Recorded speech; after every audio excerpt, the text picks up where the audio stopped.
Morning, Mr. Wayne. Oh, hey, good morning. How you doing? I'm doing just fine. I was hoping I could borrow a hammer from you. Well, I sure can. Yeah, that's no problem. I got to hang a picture later today. Hey, happy Independence Day to you. Oh, thanks. I was going to do the parade, but Yeah? I don't know. It's awful hot, but I think maybe I will.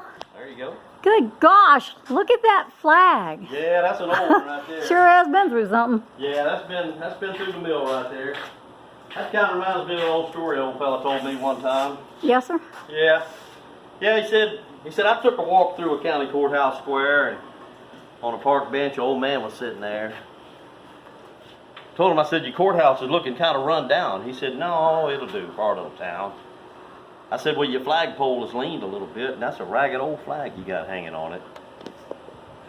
He said, have a seat. So I sat down, and he said, is this the first time you've been to our little town? I said, I think it is. He said, you know, we don't like to brag, but we're kind of proud of that ragged old flag. Now, see, there's a hole in that old flag there from where Washington took it across the Delaware.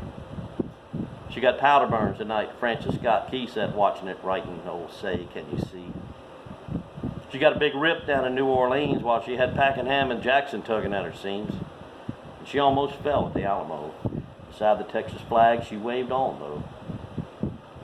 Now, she got cut with a sword up at Chancellorsville, and she got cut again over on Shiloh Hill. Well, there was Robert E. Lee, Beauregard, and Bragg, and boy, the south wind blew hard on that ragged old flag. Now, on Flanders Field in World War I, she got a big hole from a Bertha gun, and she turned blood red in World War II. And she hung limp and low a time or two. She was in Korea, she was in Vietnam. She went where she was sent by her Uncle Sam. Now, she waved over our ships upon the briny foam, and, well, they just about quit waving her back here at home. Seeing her own good land here, she's been abused. She's been burned, disowned, dishonored, refused. And the very government for which she stands is scandalized throughout the land.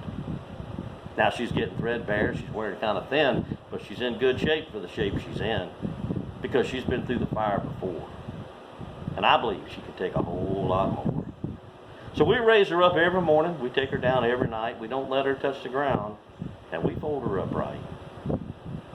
He said, you know, on second thought, I do like to brag, because I'm mighty proud of that ragged old flag.